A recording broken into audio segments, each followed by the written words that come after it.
Welcome back to Veil Decoded. In a monastery buried in silence, a monk sat alone, candle flickering.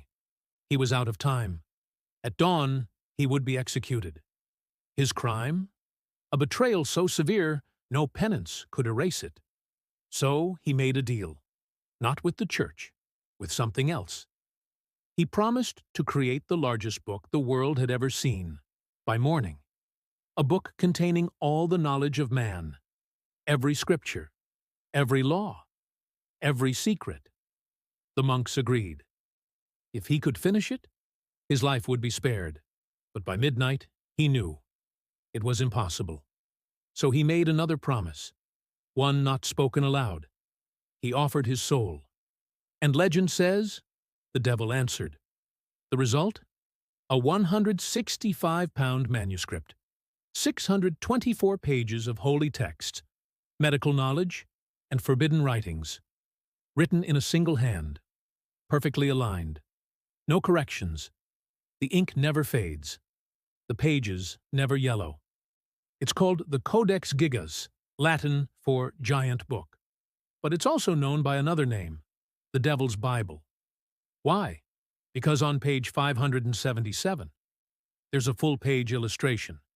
Not of Jesus, not of saints, but of Satan himself, a horned demon, crouched, staring at the reader, naked, crowned, and smiling.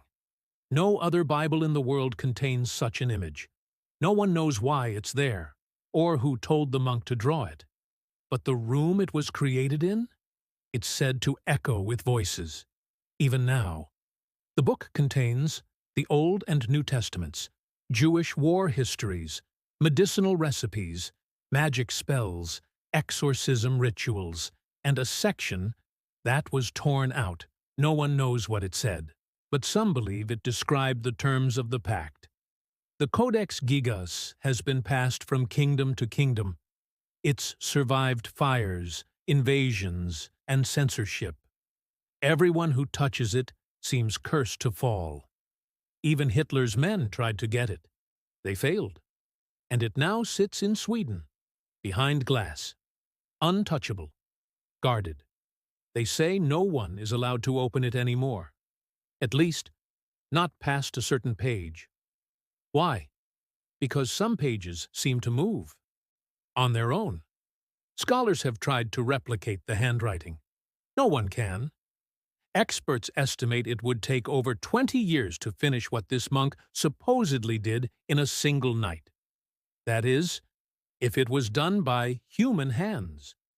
And yet, the calligraphy remains flawless, the ink consistent, the style unchanged, as if it was written in a trance, or with guidance from something not of this world. So here's the question. Was it just a story? A legend from a desperate man? Or is the book a contract? A covenant?